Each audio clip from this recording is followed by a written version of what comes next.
Gjergj Nezha u prezantua zyrtarisht këtë të shtunë si kandidati për deputet i Aleancës Kombëtare Shqiptare në qarkun e Vlorës. Në një takim me mbështetës së kësaj partie në Vlorë, kandidati Nezha shpalosi programin e tij, por edhe objektivat për atë çfarë do të realizojë nëse pas 11 majit do të jetë në kuvendin e Shqipërisë. E pranishme në këtë aktivitet politik ishte edhe kryetaria e Partisë Aleanca Kombëtare Shqiptare, Elena Kocajqi. Në fjalën e tij përpara anëtarëve, simpatizantëve dhe mbështetësve të kësaj partie, kandidati për deputet në qarkun e Vlorës, Gjergj Nezha, tha se kandidatët e Aleancës Kombëtare Shqiptare janë njerëz që në thelb kanë patriotizmin e që sjellin shpresë. Nezha bëri një thirrje edhe për qytetarët që dalin masivisht në votime. Ne kemi cilësinë, pra nuk jemi bashkuar rastësisht, ne na bashkon patriotizmi. Dhe besoj se jemi nga njerëzit më të përgatitur që ka sot në trevat shqiptare. Elena me dashamirësinë e saj tha po vetëm të jenë të mirë. Pra unë jam marrë shumë me fushata, kam votuar vetëm 91-shin, pra 91-shin për Partinë Demokratike. Vush gënjeva dhe nuk kam votuar më. Elena dhe unë nuk jemi keq.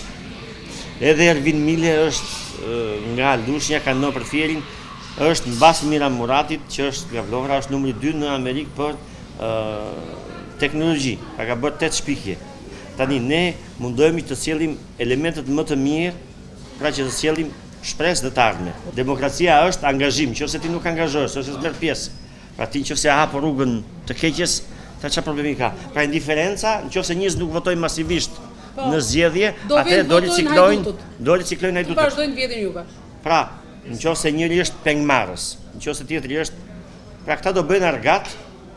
Më vjen keq për zonën tënde të Kaninës, më vjen keq për zonën time të Dukatit, më vjen keq që do jenë argat të kujt. Kryetaria e Aleancës Kombëtare Shqiptare, Elena Kocajqi, tha se Gjergj Nezha duhet që pas 11 majit të jetë në parlament, pasi ai e do Vlorën dhe Shqipërinë, dhe i bëri thirrje të votojnë numrin 7. Me Gjergjin njihemi prej kohësh dhe kur folëm për kandidaturat në Vlorë, unë e kam pranuar me një herë dhe i kam thënë se e di që është patriot dhe ja thash Gjergjit që kriteri numër 1 që ne kemi për kandidatët është që këto kandidat e para të duan Shqipërinë të jenë patriot, sepse ne vuajmë për këtë gjë. Një politikan që nuk do vendin, nuk është patriot, nuk duhet votuar.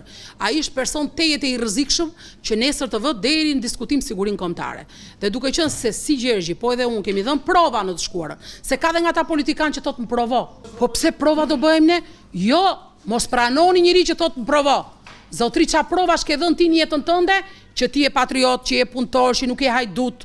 Po, më qa ato provat që ke dhënë, që unë të mbështes. Gjergji i ka dhënë provat që është njëri patriot, që e do Shqipërinë, që e do Vlorën, dhe për këtë arsye ne kena pranuar që ta kandidojmë me një herë me siglën tonë, dhe unë i kam lënë shumë liri në Vlorë. Dhe kërkoj nga populli i Vlorës ta mbështesi kandidaturën e Gjergjit. Te kutija e votimit do votoni numrin 7, sepse Gjergji është i pari dhe i shkon vota. Pra, kanë bërë një sistem votimi këto, shumë të keq, sepse kanë bërë ca lista të mbyllura, të hapura, të ngatëruara. Ju për mos të ngatëruar, duhet votoni vetëm partitë me numrin 7 dhe asgjë tjetër, dhe jeni në rregull. Aleanca Kombëtare Shqiptare, tha Elena Kocajqi, ka në themel të programit të saj një shqiptar të fortë ekonomikisht.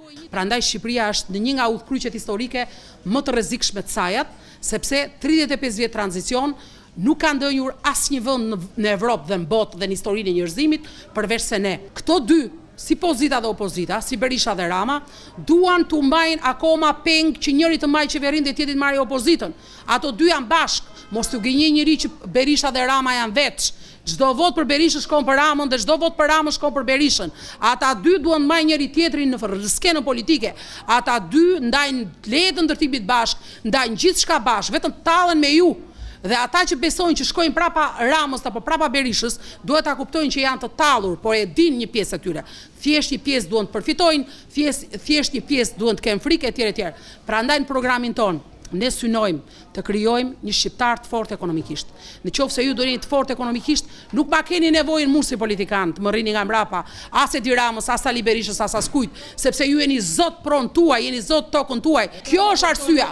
Ti do kujdesesh për ekonominë e tij dhe për mirëqenien e tij, se vjen vetë sistemi, sepse nëse ti je i pasur, nuk ke nevojë. Sepse ti thjesht paguon taksat, je qytetar i rregullt etj. Politika nuk ka dashur të pasurojë ju. Aleanca Kombëtare Shqiptare fton qytetarët që të votojnë numrin 7 në fletën e votimit më 11 maj për t'ia kthyer Shqipërinë shqiptarëve.